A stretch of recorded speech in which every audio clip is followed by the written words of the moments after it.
بسم اللہ الرحمن الرحیم۔ اخلاص، احساس اور شفقتوں سے لبریز، پند و نصائح سے بھرپور شیخ سعدی رحمۃ اللہ علیہ کے ماحول میں خوش آمدید۔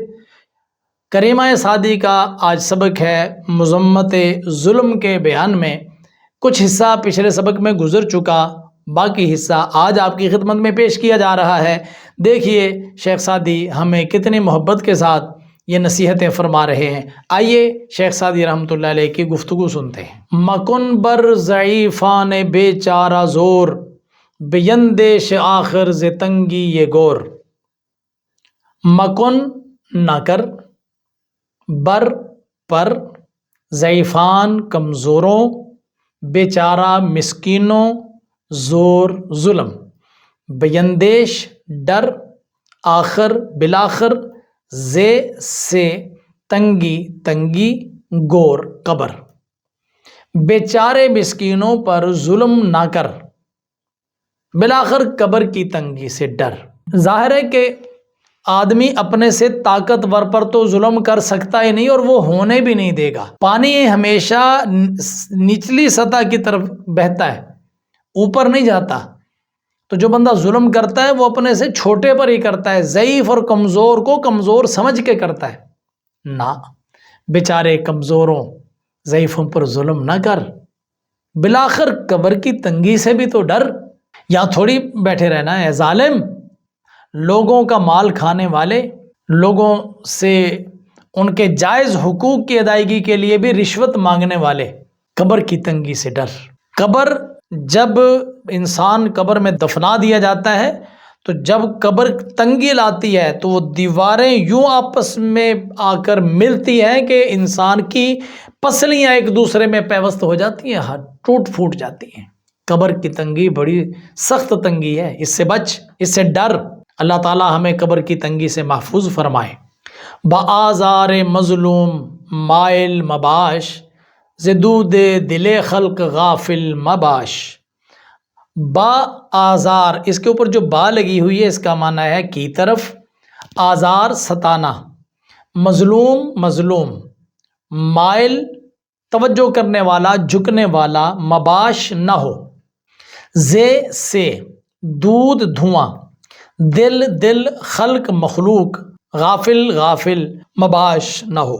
مظلوم کو ستانے کی طرف مائل نہ ہو، مخلوق کے دل کے دھوئیں سے غافل نہ ہو۔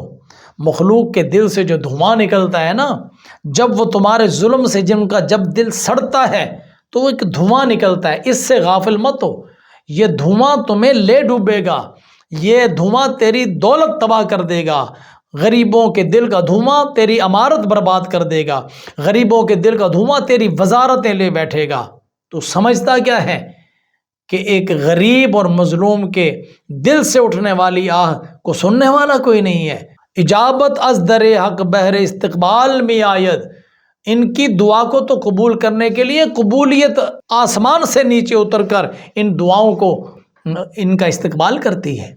مکن مردم آزاری ہے تند رائے، کہ ناگاہ رسد بر تو قہر خدائے۔ مکن نہ کر، مردم لوگ، آزاری ستانا، پھر مردم آزاری اکٹھا لفظ جب بن جائے گا تو اس کا معنی ہوگا لوگوں کا ستانا، اس کا مطلب یہ ہوگا ظلم۔ اے تند رائے، بری سوچ والے، کہ کیونکہ ناگا اچانک، رسد پہنچے گا، بر پر، تو تجھ، قہر خدائے اللہ کا غضب۔ اے بری سوچ والے، لوگوں کو ستانا نہ کر، لوگوں پر ظلم نہ کر، لوگوں کو تنگ نہ کر کہ اچانک تجھ پر اللہ کا غضب پہنچے گا۔ اللہ کے غضب سے ڈرو، لوگوں کو مت ستاؤ۔ نبی پاک صلی اللہ علیہ وسلم نے فرمایا کہ مسلمان کامل وہ ہے جس کی زبان اور ہاتھ سے دوسرے مسلمان محفوظ ہوں۔ اپنی زبان کو یوں کنٹرول میں رکھو کہ کبھی اس کی وجہ سے دوسرے کو تکلیف نہ آئے، اپنے ہاتھ کو کنٹرول میں رکھو۔ اس کا مطلب یہ ہے کہ انسان کی ذات سے کبھی کسی کو تکلیف نہ پہنچے، وہ بندہ کامل مومن ہے۔ خالی تسبیحات پڑھ لی، خالی نمازیں پڑھ لی، روزے رکھ لیے، تہجد پڑھ لیے، نفل پڑھ لیے، لیکن بات کرتا ہے تو دوسرے کا دل چیر کے رکھ دیتا ہے۔ کوئی فائدہ نہیں ایسی نمازوں کا، ایسے نوافل کا، ایسی تسبیحات کا۔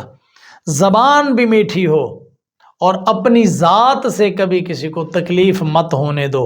یہ ہے اسلام کا منشا، یہ ہے اسلام کی خواہش، اور یہ ہے اسلام کی سوچ۔ ستم بر ضعیفان مسکین مکن کہ ظالم بدوزخ رود بے سخن۔ ستم ظلم، بر پر، ضعیفان کمزور، مسکین مسکین، مکن نہ کر، کہ کیونکہ، ظالم ظالم، بدوزخ دوزخ میں، رود جائے گا، بے سخن بے شک۔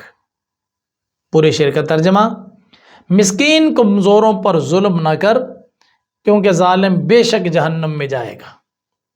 تو جہنم میں جانا ٹھیک رہے گا؟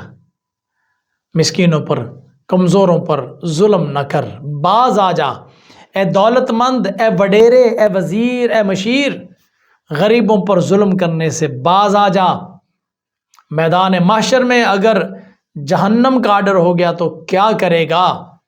پھر کوئی نہیں سنے گا، پھر وہ غریب جس پر ظلم کیا ہے وہ معاف کرے گا تو معافی ملے گی، ورنہ اس دن اپنی ساری دولت اللہ کریم کی بارگاہ میں اگر تو بطور فدیہ بھی پیش کر دے گا تو تیری بخشش نہیں ہوگی، بخشش فقط اس مظلوم سے معافی مانگنے میں ہوگی۔ تو دوزخ میں جانے سے ڈر، اللہ کریم کے بارگاہ میں توبہ کر، ظلم سے باز آ۔ ظلم کی جو مذمت ہو رہی تھی وہ سبق مکمل ہوا، اس کو یاد کیجئے اور شیخ سعدی کی ان پیاری نصیحتوں پر عمل کیجئے۔ اپنا اور اپنے اس چینل کا بہت خیال رکھیے۔ میں اگلے سبق کے ساتھ دوبارہ آپ کی خدمت میں حاضر ہوں گا، تب تک مجھے اجازت دیں۔ اللہ حافظ۔ السلام علیکم ورحمۃ اللہ وبرکاتہ۔